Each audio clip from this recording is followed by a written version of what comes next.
keep my heart set upon your voice, knowing that your word, it never comes back void. No weapon will prosper, no enemy triumph. He will not overcome. He can't scale these walls. Injustice will not win. Hell's gates will not prevail. Not on my time. Not on my watch. I am a watchman, and I take my place. As I wait, I will keep the faith. 'Cause I am a watchman, and I stand my ground. But if I never see it, I will stay the course.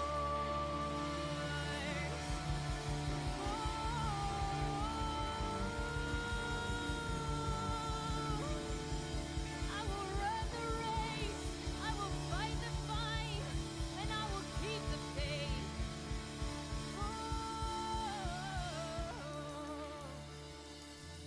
I keep my eyes fixed on you.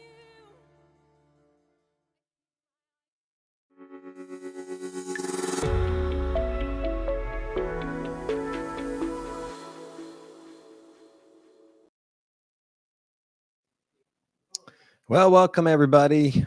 Pastor Jim Carskadden here, Christian Center Shreveport, doing our noon live stream Central Time here from Louisiana. So glad you're with us. If you've joined us on time, we welcome you. I know you're watching on different platforms, some of you, because we are having to shift to those platforms because of the censorship issue.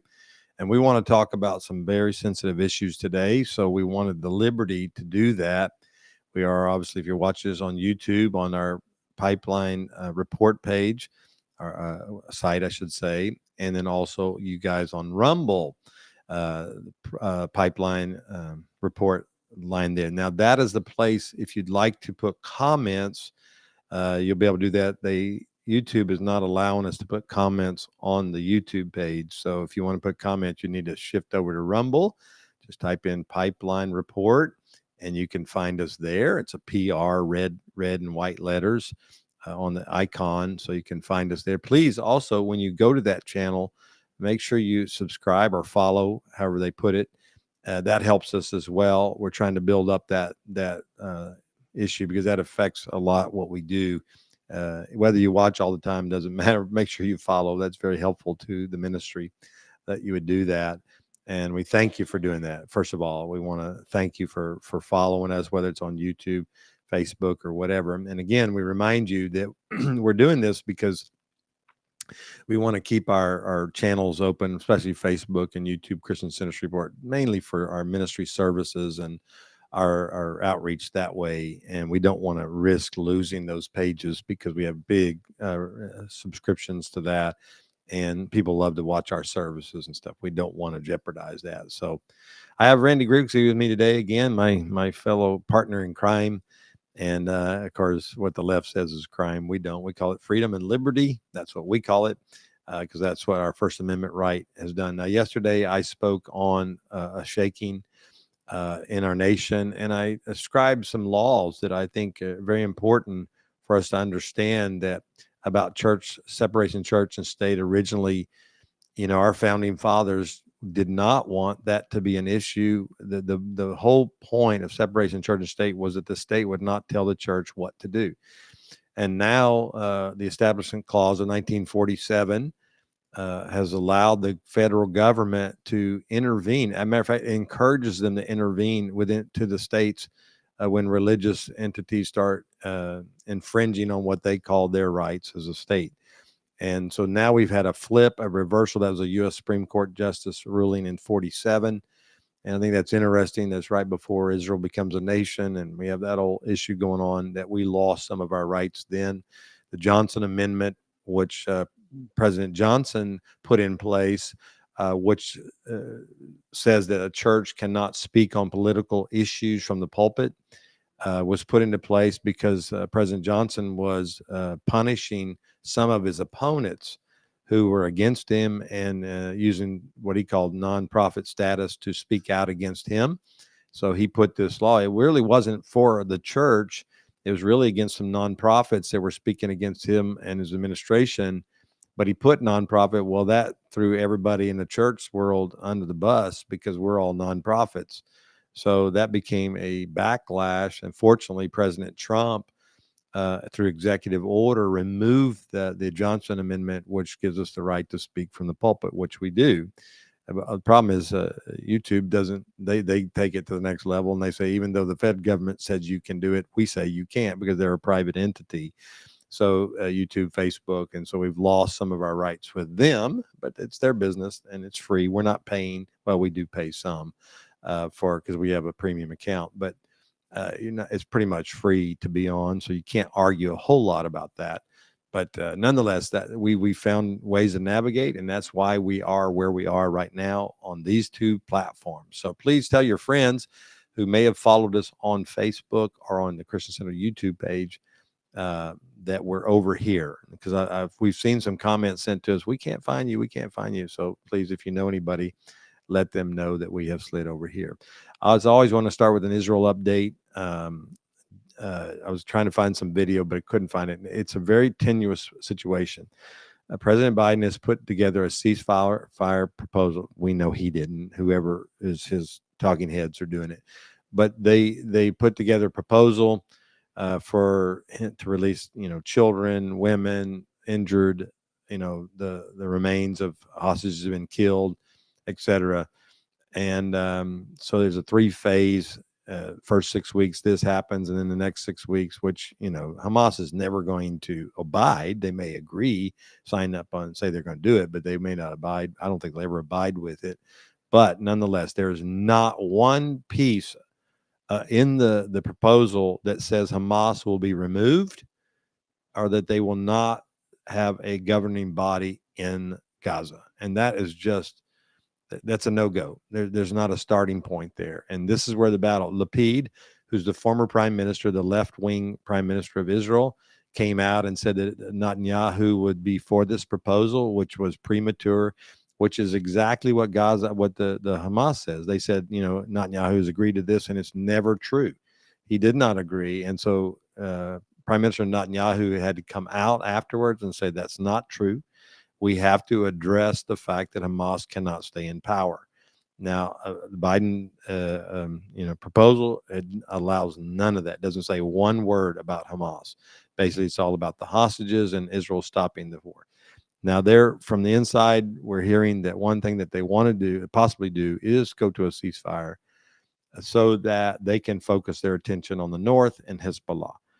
Hezbollah is, I think, yesterday over 320 some odd incursions already and growing daily. The war is intensifying. And so we know that Israel is going to turn its attention to Hezbollah, and there will be some level of war there. I don't know what it's going to look like. Israel has threatened, but we'll see what that looks like. They cannot continue to have these incursions. And the thing about Hezbollah, they've been a little bit more successful. They have hit more targets. Gaza, because they're limited in their weaponry, have most of the Iron Dome stops almost everything that comes out of there. The weapons, and of course, it's a much broader, vast space as far as land from Lebanon. So weapons are all over the country from Hezbollah. So it's becoming a little bit more harder and harder to stop some of the incoming missiles, cruise missiles, etc. So that's a very intense war. That's where Israel will have to ramp up its game. And of course, the Biden administration does not want that because they want to focus on the reelection, and they feel like this is a hindrance to their reelection because of a lot of entities that are going around. Okay, so that's the Israel update. Pray for Prime Minister Netanyahu that he would stay strong, that he would not give in. Now, the far right, Ben Gvir and Schmoltz, the two far right members of his cabinet, have threatened if they agree to the ceasefire, they will pull out of the government, which would make his government fall apart, which then would force early elections, which the Schumers and the Bidens want. So I think for those two men, they need to make sure they don't play into the hands of the left and cause a collapse of the government. That's what we got to pray does not happen in the midst of all this, that he would stand strong. I gave last week on my podcast a dream I had about Prime Minister Netanyahu. I know some people don't agree with me. I'm just telling you what the Lord told me, and just trust what the Lord says. Don't trust what Pastor Tim says. Okay, in that sense. So we want to stick with what God's saying there in that place. So now we're going to get into our topic with Randy. I'm so glad he's willing to join me today, and we welcome you, Randy. Let me bring you on the screen here with me, and we're so glad that we can work together on this issue, because right now what we have is what we call lawfare. And I mentioned it yesterday in my sermon, where you're having courts who are making constitutional law, what they're not called to do. They're called to interpret law, not make law, which they've done because legislation is not moving through Congress because it's illegal. When you're not allowed to break the constitutional laws, so they can't pass it because there's enough constitutionalists in there that stop it. So the left is using the court system to invoke new laws or to reinterpret the Constitution to move it. And now we know it's called lawfare, where they're targeting their political opponents. And that's what we're seeing with the Trump conviction last week. Never in the history of America has what he, quote, did ever been a felony. It's always been a misdemeanor. But they chose to pervert the law, make it a felony so they can convict him. And that's subversion of justice is when we see it. And this is what we saw in Germany. We're always going to revert back to Germany and how the Nazis used these type of courts and different types of systems to begin to come against their opponents. And before Randy speaks, I want to say this because there's a great minister. You've heard me teach on it multiple times. Martin Niemöller was part of the Bonhoeffers and those in the church that were trying to stand up for what was right. And there's a famous quote. It has different sayings because he'd speak it for different audiences, and sometimes he would add different groups. This is the main quote of what he said. He said, "First they came for the socialists, and I did not speak out because I was not a socialist." And he said, "Then they came for the trade unionists, and I did not speak out because I was not a trade unionist. And then they came for the Jews, and I did not speak out because I was not a Jew." And so then they came for me, and there was no one left to speak for me. Now, President Trump has said this multiple times. He has said it. He said, they're coming after me, but they're really going to be coming after you. And I think that's I want to make sure that we as an audience here today, that we cannot separate ourselves from what's happening to him and to the right. We just saw recently pro-lifers were sentenced for silently protesting in front of an abortion clinic. We are starting to see all these injustices happening where you saw in 2020, they burned buildings down, they burned businesses down, and nothing was done to them. They were not prosecuted. But here we have silent, protesters are being arrested. We see these people in the J6 people who thrown in jail without a key, basically can't get out. We're seeing all this injustice here, and it is one of these places. They came for them, but now they're going to be coming for us, and we've got to do that. So, Randy, why don't you start there? Give us a little history of how did the Nazis, and I can start with that question, how did they or what did they do to silence their opponents as they were rising to power? As Hitler was putting the Nazi party together and they were rising to power, what are some of the things that they were doing to silence their opponents? Well, first of all, thanks for having me on, Pastor Tim. This is something you and I have placed dear to our hearts about because we know we're moving into a danger zone after the weekend that, as you preached about it on in church yesterday. But there are a lot of parallels that I think a lot of people would grasp here. But they've got to get President Trump out of the way, as they did in Nazi Germany. Adolf Hitler had opponents when he was elected in January of 1933. So they immediately moved forward with their plans. And John Toland said there were several things the Nazis had to do to succeed. First of all, they had to create the world that they wanted to really exist. They had to create an image that something had been stolen from the German people.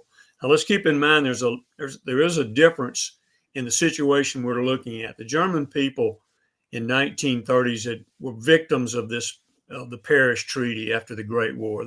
Germany was so mistreated, but the German people were suffering.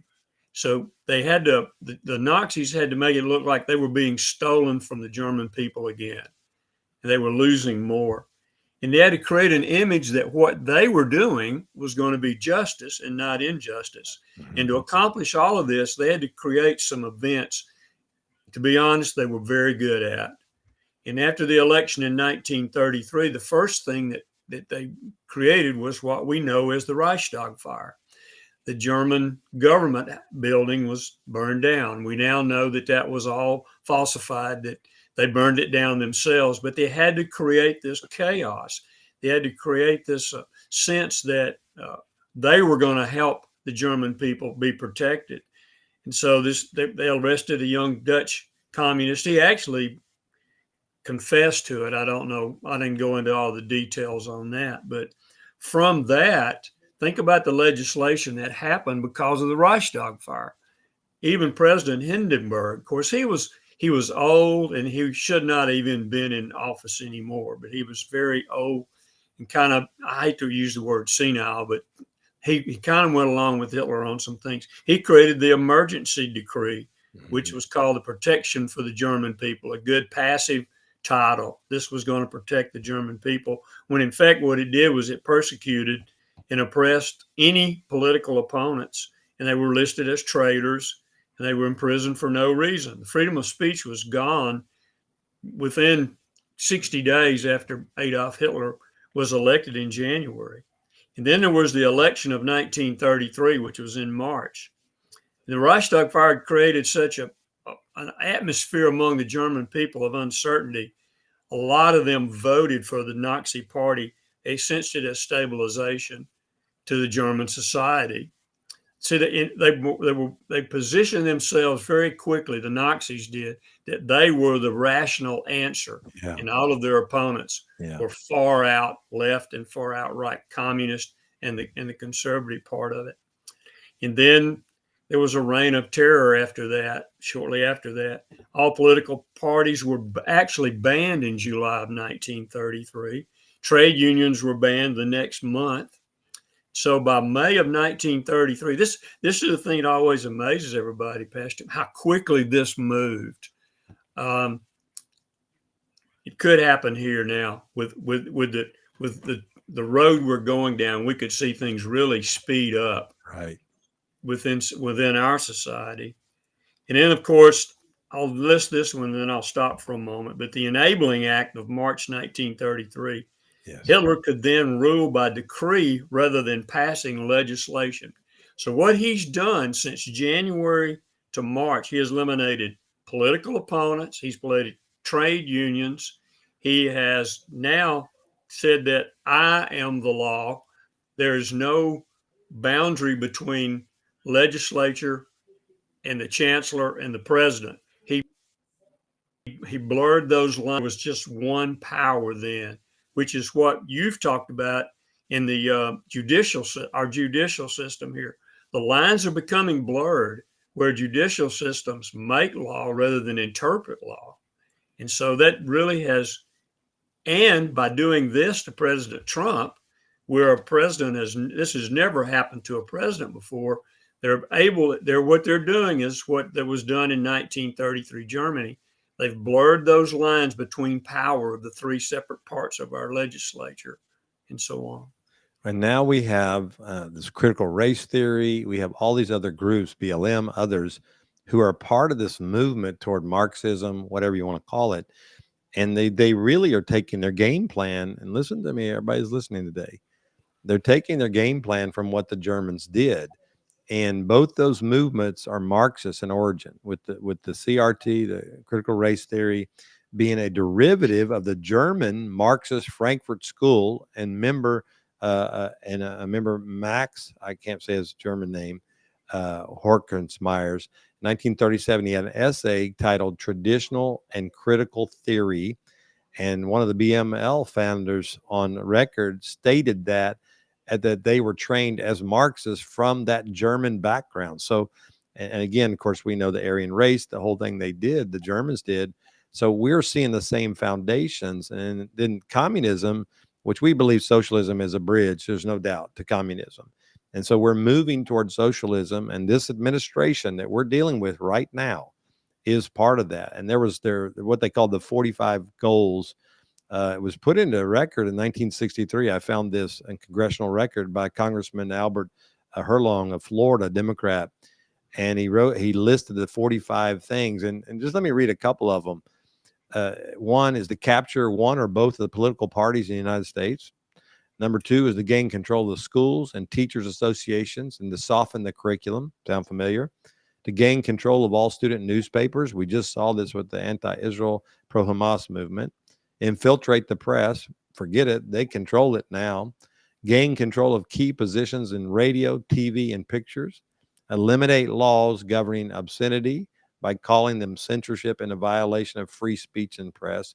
Break down cultural standards of morality by promoting pornography and obscenity in the media. We saw President Biden on the White House lawns have transgenders naked on national television. We saw that. And then, of course, present the whole homosexual community as natural, normal, healthy. Infiltrate the churches and replace revealed religion with social religion. And for me, that's my fight right there, because now you're talking about a movement. Now this all started, this is kind of what Hitler was doing, wasn't he?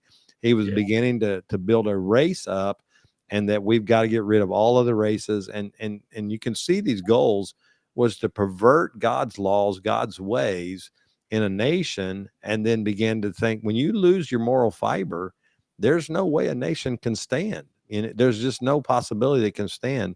And that's what they were doing there. But now we're seeing it here. So speak to that as well. Well, we actually, a couple of weeks ago when I was on and we were discussing this, I gave examples of Hitler rewriting the Lord's Prayer, and that the young German students, as we in the 1960s, we opened with over the intercom, Pledge of Allegiance and a prayer every morning before school started. And they went in the German children each morning had to swear allegiance to Adolf Hitler. And by then, the cause of resistance is pretty well gone when that happens nationwide in Germany. The thing that amazes me is that the journalist and the church and everyone that stood back to wait to see what happened. This all would not have happened if people had awakened in Germany. I mean, we talk about Bonhoeffer when he finally was so much frustration. He said, "You have to choose darkness or light," and it still didn't move the needle in German society that much, Pastor Tim. I don't believe, and that's why he came back. Now, a lot of people forget Bonhoeffer was safely in America. He went back into the haunt of the jackal, so to speak, to fight this, because he knew that time was really running out. Now, they had another movement after that. After, of course, the Night of the Long Knives, they just went in, and that was a purge within their own party. The Democratic Party to now is kind of in a one-step. They're a one-step party. I don't think there's any true disagreement within the Democratic Party. And they've worked real hard over the years to make that they're in lockstep together. Yeah. The Germans did have some political opponents within the Nazi party, and those were eliminated on what's called the Night of the Long Knives. But shortly after that is where the total grasp of control happened within weeks. It was called coordination of Nazification. See, they always give it these passive terms. Right. And then they give what their opponent's doing, like election denier, Christian nationalism. That they're real good at bringing up these terms that create an image in people when they hear it, and they don't know exactly what the definition is. But the coordination in Germany, it was called the Civil Service Act. Non-Aryans could not hold public office. Now, what would be we've seen the American people sleep through a lot of this, Pastor Tim. Yep. I'm saying it. I believe it. Right. I've read about it. I compare it. What would happen if they passed a law that a certain group of people, it could very well be non-Aryans because of the anti-Semitism we see on the street, could not serve in government starting July 1? What would there? How much of an uprising would there be? We don't know, because we tend to see that appeasement, and that just, let's just wait and see what happens. The judicial system removed judges in Nazi Germany that were non-compliant to the Nazi theology. The People's Court, Hitler created something called the People's Court that replaced the German Supreme Court.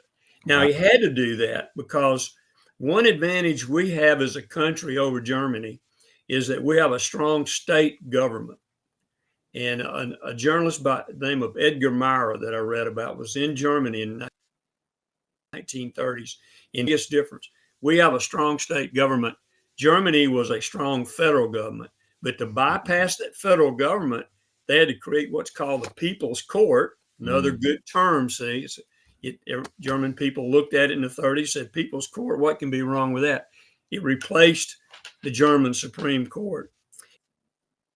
And then, of course, the big came down was they created a position for a man named Joseph Goebbels, who was, let's admit it, he was excellent at being what he was. Yes, he controlled everything. He controlled the media, the films, the theater, the act, what you just talked about a while ago, which has naturally happened on its own. We've given away all of that to what it is today. And if you want to see what Moses saw when he came down off the mountain with the laws, just look at American TV.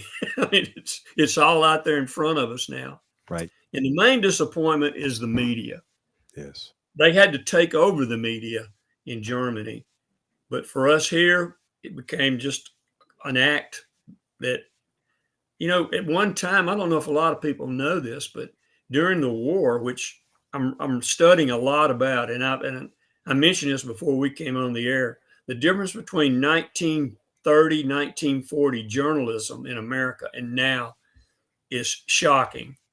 And even men that were conservatives like David Lawrence, who was not a Roosevelt person, once the war started, he saw the job that President Roosevelt was doing as a war president. He backed him 100%. There was no problem. Now, he still disagreed with him on some things. And then on the other side of the spectrum, what you had a liberal writer named Robert Sherwood, who was a personal friend and a speech writer for Roosevelt. When Roosevelt did something wrong, like trying to pack the court, Sherwood came down on him. There was a fairness in journalism that we've totally lost. And that happened on its own. Yes. Life magazine and Time magazine in the 30s and 40s were conservative publications. The Los Angeles Times, conservative publication. I don't know if we have a real conservative national newspaper now. No, and I think we talked about it before.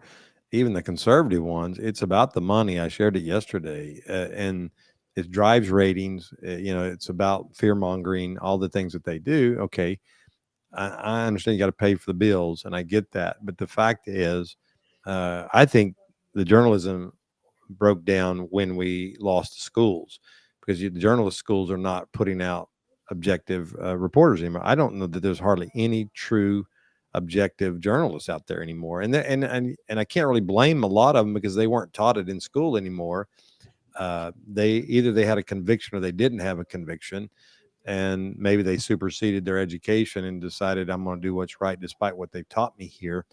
And that's where, they go in mindless to these schools and then swallow all that's being fed to them, and then they regurgitate it on the national platform.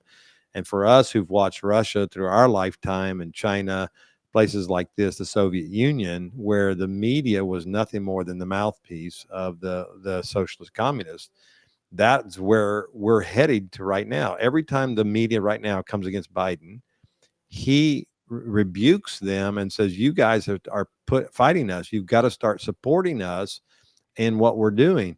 And so that is, I don't know, that's exactly, they're doing it through persuasion with words, but the fact is it's accomplishing. Like you said, ours has been more organic than it has been purposeful. I should say purposeful. I think they're trying to do it, but I'm just saying it's been more organic where it was legislated there. The People's Court issue is a real strong issue. You've seen this in Israel right now because their Supreme Court, that's the big fight in Israel right now, because the Knesset wants to have a say what goes on in the Supreme Court. And their Supreme Court saying, no, we want to elect our own people. So they actually have their own People's Court there now, which now is breaking down the moral fiber of Israel. And you got liberal judges who rule the Supreme Court who are going to pick the next liberal judges. And I think Biden said it recently. He said the next president will elect 2 new Supreme Court justices. Now he's using it as a fear issue, trying to put fear in the voters. Like if you elect Trump, he's going to elect 2 more conservative Supreme Court justices, although the ones he picked have been anything but conservative all the way across the board. They have, I thought at times, not held fast to what they should be holding fast to. Amy Coney Barrett has disappointed me numerous times in this season, where I thought she should have fought for better, for more conservative issues, and she didn't. So I don't know that there's a whole lot of them out there to choose from, to say the least. The Clarence Thomases of the world are very far and few and in between. So when the Germans were creating these courts obviously they were handpicked, and that is what we're doing. And I want you to speak to that, because right now it's been said that if Trump were to win, that Biden has so packed the courts across the country that he's going to have a major uphill battle. Because he has placed, and this is where he's placed so many liberal judges out there, or left-wing judges, not liberal, left-wing judges. And Trump, if I could say there was a big error in his administration, is that he did not fill enough positions along the way, which he could have done, but he was fighting so many fires, trying to put out so many fires, he did not accomplish that. It definitely didn't accomplish that in all the governmental departments. We know that. We talk to people within all the different departments, education, health, labor, everything. They said he left many positions open, and he also left a lot of Obama appointees still in position. Now, when Biden came in, he cleaned the slate. He got rid of all Trump appointees, all people like that, and he put his own people in. And now you're seeing the manifestation of that. So speak to that point as well. Well, exactly. What it's doing is it's taking away that advantage that we mentioned a while ago of strong state government versus when Germany had a federal government that was strong. By doing those appointees, you're taking away that advantage that we have in our system of government. Of course, President Trump was under attack 24/7, 6 hours after he was elected. But actually, there was a golden opportunity there. And I think that the Democrats had to figure out one way of keeping him busy defending himself, because Obama left office with over 300 appointees vacant, thinking that Hillary Clinton was going to win. She was going to come in and finish filling out those. So it was like a, oh my gosh moment when the election is won by Trump. So by keeping him busy, they accomplished what they wanted to accomplish, and that was not having those in. That's a strong point that they made in filling those. If we could, let's go back to journalism just for a moment. Can you just pause there for a moment? Sure. Because I was in journalism school in the 70s during Watergate, and we were still at Louisiana Tech. Journalism school was still, as much as a university can be, conservative. There was a lot of conservative people that were going to school in journalism. What happened is that none of us stayed in it. Most of us, the people that I know, I just visited with a friend of mine from Baton Rouge, and she's a director at the old State Museum.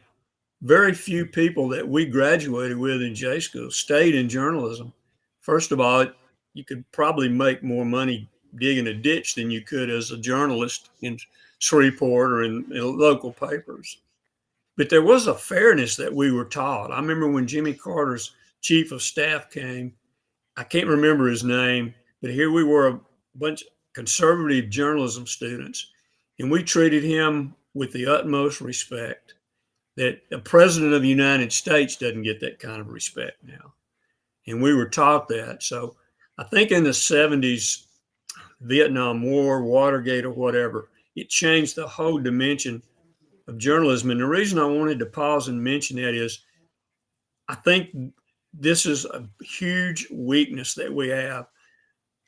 That was the Fourth Estate. It was designed by the people that started this country. Papers were supposed to be the guardian of our freedom against the left and the right, against politics. And there is no protection anymore. No. On the journalistic side. So I just wanted to hesitate there for just a moment. But the point you make about the judicial system and the appointees, it takes away any advantage we have that journalists in Germany saw in the 30s of having a strong state government versus a federal centralized government. Wow. Yeah, and I saw Stephanopoulos yesterday. Trump's lawyer was on a show, and he told the guy he couldn't stop talking. He said, "I'm not going to let you go there. I'm not going to let you talk anymore."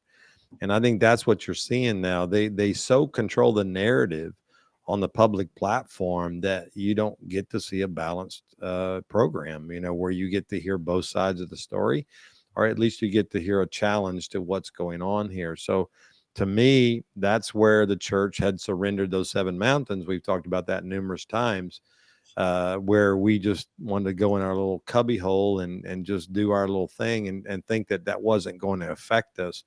And so we have come to a place now, I think, in society, in the church, where the churches aren't preaching on this topic. What I preached on yesterday and the week before, Randy and I spoke on Memorial Day, that is rare. Less than 10% of churches in America will talk about what we've talked about the last 2 weeks. So you have 90% of the body of Christ who's not even bringing these topics up in the platforms. Because why? They're afraid they're going to lose. We're going to lose people from the pews. And they're going to lose money. Then they're going to have a job. It becomes self-sustaining. I mean, they're fighting for themselves so they can sustain themselves in their positions. And meanwhile, woe, the Lord would say to those teachers, those shepherds, they're not true shepherds who are not truly shepherding the flock. And because we have got to have an army of people. Now, yesterday I read a dream from Rick Joyner, who talked about a revolutionary civil war that he had a dream about in 2018 that he believes we're already into. And so what happened in Germany, though, there was a civil war, if you want to call that a social civil war, but they were able to conquer it by subverting justice, by controlling the media, by controlling all these different things. There wasn't even a shot fired. And that's what when I listened to Rick's dream, you heard me say it yesterday, that's what I see going on right now. There's no shots being fired physically. But what you're seeing is there is a civil war, and the one side, which is us, who believe in for what is right and just and moral, we don't have enough soldiers on the field, on the fighting field, because one, our leaders aren't out there. We don't have a Black Road Brigade anymore. We're saying we're going to fight for our nation. And then we're allowing this because we don't think it's affecting our lives. It is affecting our lives. And I think, why don't you speak to that about how they won a war without shooting a bullet, and how we're seeing the same parallel here? The same journalist that I quote, Edgar Maurer, he's a great resource because he was in Rome, and they sent him to Berlin in 1933 to cover the Hitler election. And here's Maurer and his wife Lillian, who were both at that time considered probably liberal, but they had a quick awakening to what was going on. They were one of the journalists that saw immediately what was going on. A lot of the journalists that were there did not see it, did not recognize it. But Maurer wrote that the German people they weren't suffering enough. And that's what happens to societies that are taken over. Very well what could happen to us. We aren't suffering enough. Yeah, inflation is high, gas is $3, but as Americans, we tend to get we're not suffering enough yet. And the German people, by the time they were suffering, it was in game. Everything that we just talked about was in place. Then you were an enemy of the state. As it became so bad that to give a Jew a glass of water was a death sentence. So then did the German people now they got to stop and think, now my life is in danger here. And you're talking about Germany. And I go back to I read a diary when I was writing Henrietta's book. Victor Kepler, I believe, he was a professor, very prominent. And they stood aside and watched this happen to Germany, thinking this is going to stop. Somebody's going to take control. Hitler can't go much further in power. And of course, we know the story.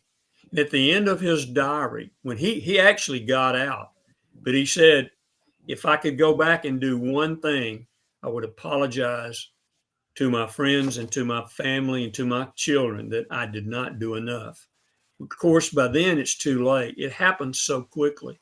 And we are American people. We live our lives. We live in the greatest country on earth, and we're not focused on what's happening, especially since this weekend. I think you did a good job yesterday of talking about what happened. Was it Thursday or Friday that this came down? Right. We just went onto a bridge too far. Yeah. For us to stay not motivated now to save this for the children and the grandchildren and our great grandson that was just born. I think about him. What world would he have? And I'm sure the German people, when it was too late, looked back and thought about that. Why didn't we become involved? I hope that's where you're wanting us to go, because this is, we've got 5 months, and now sometimes I stay very positive about it. Pastor Tim, I do. Sometimes I stay very positive about, this can happen. I think about, of course, England, Lord Halifax and the rest, after Hitler had captured Paris and the Low Countries. He's standing, there's a famous picture I know everybody's seen, Hitler with Rommel and all of his military people looking across the channel at England like, okay, guys, you're next. And they actually had a military operation plan called Operation Sea Lion, and the invasion of England, I'm sorry. Yep. And so what did the English people do? Lord Halifax wanted to sign a peace treaty with Hitler. There you go. In the English people, Winston Churchill could not give a speech on the BBC. He could not write an article in a newspaper other than Lord Beaverbrook, which was his friend. And he could not speak in the House of Commons without people making fun of him or half of them getting off and leaving. You know why? He was telling the truth. There it is. He was telling the truth. Martin Gilbert, the biographer, calls him the prophet of truth in the 1930s. Now, I found that when you said that, I was typing because I found this video from, a statement from Jack Hibbs, who's pastor in California, talking about a Los Angeles mayor who just made this statement. It's not a great clip here as far as what it looks like, but let me play this to you. This is shocking. This came from California. Let me play it. With what they're doing, when the mayor of Los Angeles has just issued a warning that she will have zero tolerance for any pro-Israeli protest or gatherings as a response to the pro-Palestinian. She said she will, and I quote, prosecute anyone who gathers in support of Israel. This is Bass. I forget her first name. Karen Bass, mayor of Los Angeles, a George Soros implant. How do these people? Okay, Randy, you gotta speak to that one. Lord, forgive us for letting me get to this. I don't. Oh my goodness! You know what? We talked about this on when the Israeli war and Hamas started. Yes. That this is a vast. Israel was attacked by Hamas. Nothing new about that except for the way they did it. But what it did was it just put us on a larger, vast stage. Everything's in play now. China, Russia, the Ukraine, Israel, anti-Semitism. Now, we saw that in the 1930s here. Yes. We talked about Madison Square Garden, 29,000 people pro-Nazi anti-Semitism. That's in 1939 New York. But what happened was Pearl Harbor. It changed everything. It changed every dynamic. That's what I was speaking to yesterday, because it's going to take a shaking. Like you said, we are not suffering enough. It's going to take a shaking by the Lord, or allow something to happen to awaken a people. And that is not God's best way. According to Hebrews 12:25, he says, if you refuse my word, then this is what will happen. And that is where we're headed. And I just think it's like a witch's brew, a cauldron of what all the ingredients that the Nazis put in a pot to take over a nation. We're throwing those same ingredients in a different pot, but it's the same formula, if you want to call it a witch's pot. And you're going to have the same result, even though it's cooked differently. Maybe it's put in a little bit different. It has the same ingredients. And that's what I'm seeing right here, is we're starting to see that begin to manifest, just like that mayor of Los Angeles. That is a First Amendment right that you have to protest. And that way, especially if you're not going to do it in a violent way, you have a right. And she says she's going to prosecute. That's exactly what the Nazis did, where they begin to process. Same thing, the Russians and Chinese as well. Same thing. It's all one pot again. They're doing it. Are you seeing the same thing I'm seeing? Matter of fact, I want to ask you this question, because do you see what the Nazis, they had to have the German people portrayed as victims. So they had to have an enemy, and the enemy were the Jews. The Jews made all the money selling ammunition. None of that was true. There were very successful Jewish businessmen in Germany at that time.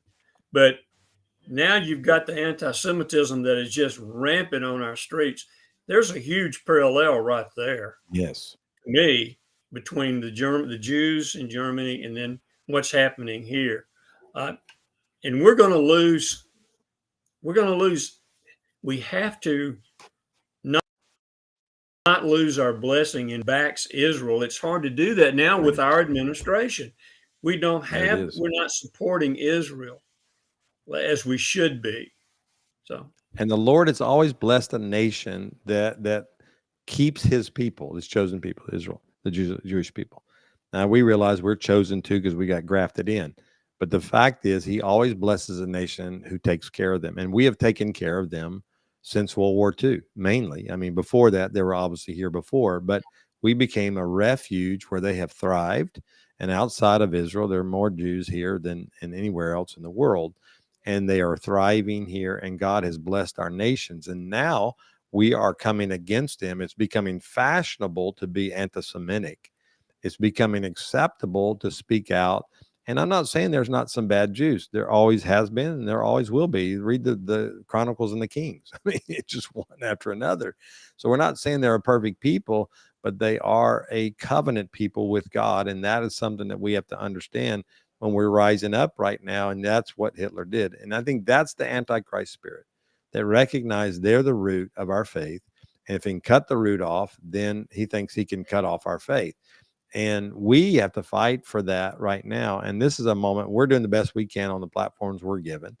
And as you're an audience today, I encourage you to do that, whatever platforms you have, whatever influence you have with people, to make sure you share. We're trying to equip you with information so that you have weapons in your tool belt to fight with. And that is information. That's your best thing to fight with right now, because the disinformation is so much greater than the true information. And I think one thing, we're running out of time here, but I do want to speak to this. I want you to speak to this. The demonizing of the enemy. This is what I want to speak on, because I'm so tired of the left saying that Trump is a threat to democracy. And that, of course, us Christians, we're a threat to democracy. I saw one guy said yesterday, if he wins, he will become a dictator, which the law will never allow. So these are just false. This is the Goebbels thing. This is the flat lies. Tell them so big that the people will believe them. And in the antithesis is that the Biden administration and the left right now are the ones that are destroying democracy. And then they throw that. Is that a plan? Is that how the propaganda machine worked in Germany as well? they can get away with it because the media is controlled, and they totally control information and knowledge. I would imagine most of those kids on the street with their anti-Semitism and free Palestine signs don't really know what they're out there for. No. They sing the song From the River to the Sea, and so they had a show. I remember one guy was asking this young lady, "Well, which river?" She said, "I don't know. They hadn't taught us that yet."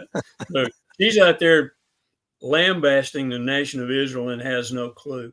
Right. But now, see, if they had the knowledge, they wouldn't be out there. If they had the information, they wouldn't be out there. And I've told this several times when I did the book on World War II, and I've got the Israel book left, and then I did other books on Israel.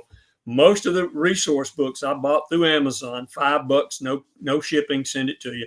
Majority of the books I got on World War II and on Egypt, Israel especially, were discarded out of public and university libraries. Now, that may be common to do some discarding of books, but it's not a coincidence that it's all on Israel. The books are on Israel because these kids out there aren't being studied, and I promise you, they're not being taught about Israel or about America or about what we did in World War II that we talked about 2 weeks ago on Memorial Day.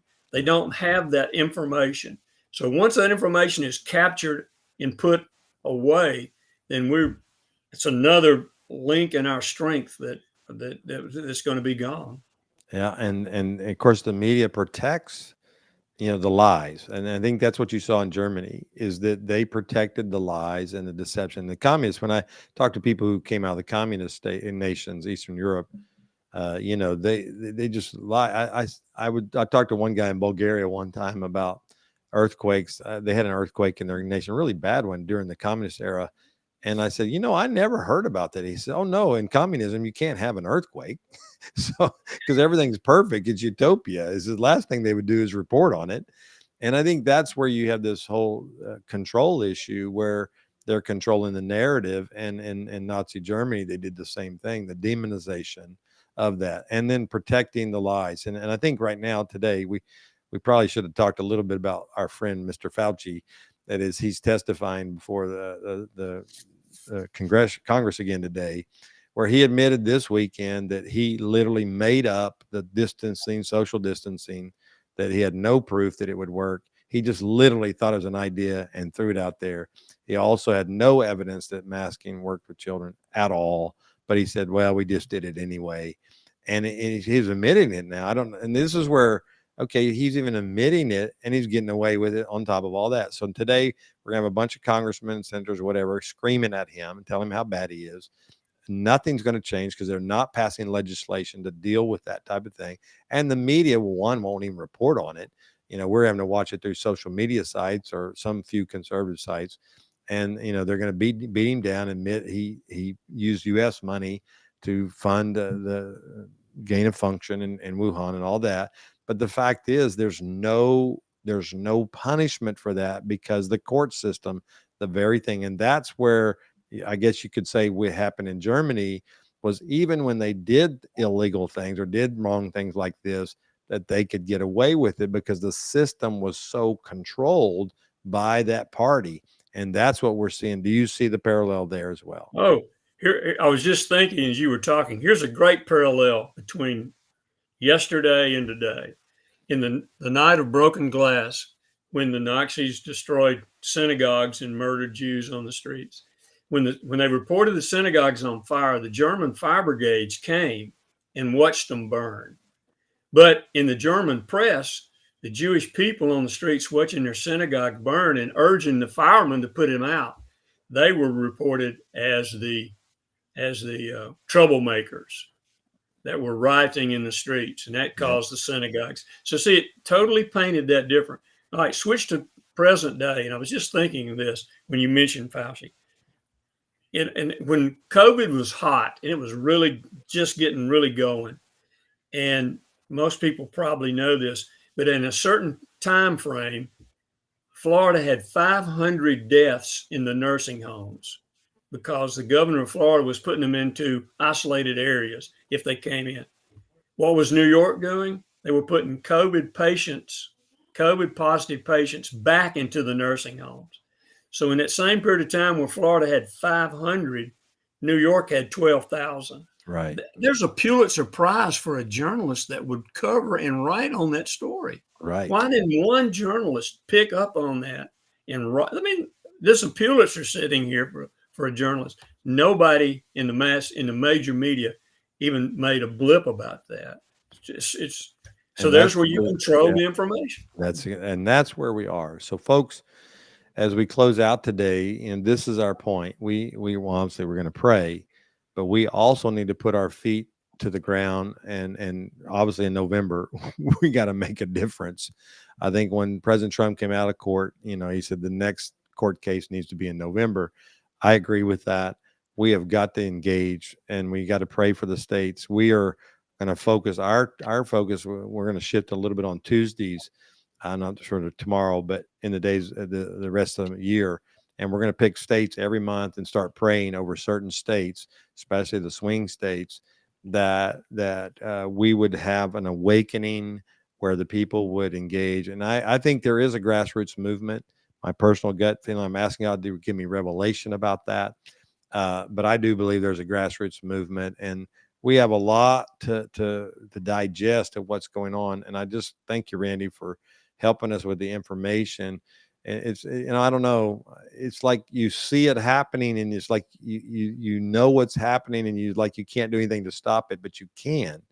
And that's where I played a clip last week, during Memorial Day of the Gettysburg War, and where the general said, finally he woke up and says, well, if we can do this, we can hold them up and we can win. And that's what we need right now. We need that not utopia, but we need an aha moment where we go, okay, we can do this. We can fight. And I read that out of the Passion Translation. This is why we fight, because it's why we don't give up, because we have a God that doesn't give up, and we can take our nation back. And I heard Dutch Sheets shared yesterday on his appeal to heaven, Speaking 15. He said, look, I'm not discouraged. He said, I still believe revival's coming. I still believe an awakening's coming. Yeah. I still believe that God can turn our nation around. And we don't, then we're not people of faith. And we have to be people of faith. We have to keep walking that. So thank you. Want to close it out with anything? You good?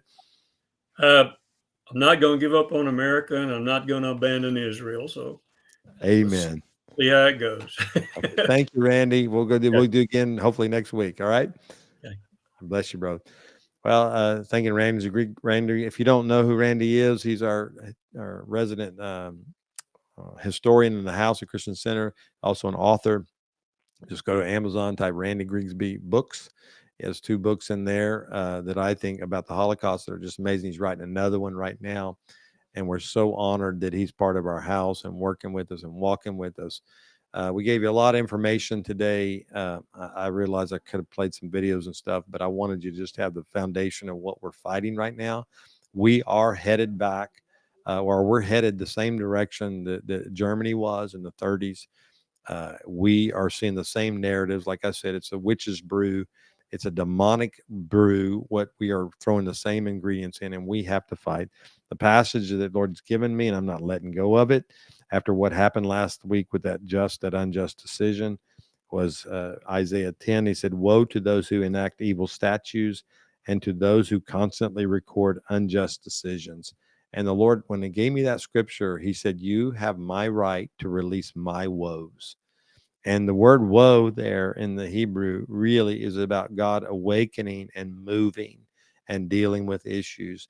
And I'm doing that right now. As God directs me to the place, I deal with my own life. I repent for anything that I've done unjust and any evil thing in my life. But after that, I am releasing the woes of God. This is a judgment. I gave it on the prayer call Tuesday night. I think the Lord told me to go back to Apostle Tim Sheets' word about the boomerang word. You can go Google that and you can go find that. But he had a word that what the enemy's been doing, the Lord told him to prophesy there'd be a boomerang effect, and the very thing that they are doing would come upon them. So it's the same thing as the Haman issue of Esther. And right now, this woes thing, we have to trust God's ways.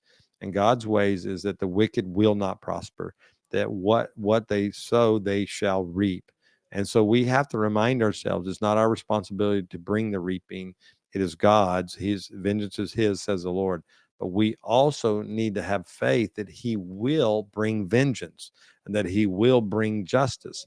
Otherwise, we're just walking the flesh. We have to walk in the spirit and decree and declare what his word says is going to happen. Now, when and where is up to him. I mean, obviously we want it tomorrow, but you understand the Lord's making all things and is happening. And I'll say this, because there are certain left-wing people that are catching what was going on here. The left is so focused on putting this man in prison that they are not worried about the election. They think if they can put their hope in winning is to put him in prison. And there are some left-wingers that are catching that, and they're asking the governor of New York, Hochul, they're asking the president to pardon former President Trump, because they recognize if they can stop that, then it won't be the narrative and the generated energy that's coming from this injustice, because people love to fight for those who are being mistreated. It's an American way. It's a human way. When you watch a movie and whoever's being treated wrongly, you start cheering for them because it's wrong. We all feel like we're those people at times. And so we fight for them. And so that's what's happening right now. And you watch the money he's been raising. And I think it's a prophetic picture. Where your treasure is, there your heart will be. And people are sowing where their heart is, which is they feel there's injustice going on, and that they want to vote for justice is what they're doing. And they're voting with their dollars right now. It doesn't translate into votes always, but it does speak prophetically as what's going on. Okay, so that's where we are. Let me pray for you today that God would direct you. So Lord, I pray right now in the name of Jesus that you would be with our people, everybody that here is online, and I pray that your grace would be upon them. Lord, we pray for America. We ask for your grace right now. We ask for justice to reign. And Lord, I ask you to release your woes against those who enact evil statutes and are constantly recording unjust decisions. I ask you to release your woes today, Lord, upon those issues right now in our land. We thank you, Lord, that America is moving toward revival, is moving toward awakening in this hour. So God bless you today. We love each and every one of you. We'll see you tomorrow at 12 noon. All right. Bye-bye.